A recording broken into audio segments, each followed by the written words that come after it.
Hi, I'm Lance Beaumont, Dean of the School of the Arts here at Samford University. And I'm Jonathan Rogers, Coordinator for the Music and Worship Program. We're grateful for the impact that you've had in your local churches since you've graduated from Samford. We literally have hundreds of graduates that have made an impact in their local churches in the state of Alabama and even throughout the world.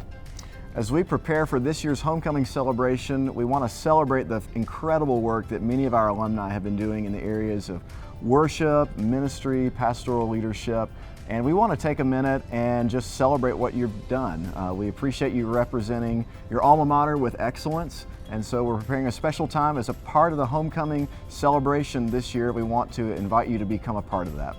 That's why we're inviting you to come back to Samford for this year's homecoming and join us for a special open house for alumni who have been serving in worship, music, and pastoral leadership roles. The event will be on Friday afternoon, October 27th, in Boren Courtyard behind the Buchanan Music Building. We will begin at 4 p.m. with a casual drop-in time and light refreshments.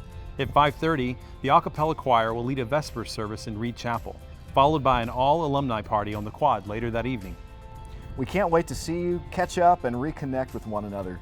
Come check out the newly renovated Buchanan Music Building, see and be inspired by your classmates, And let us thank you in person. We look forward to seeing you at homecoming.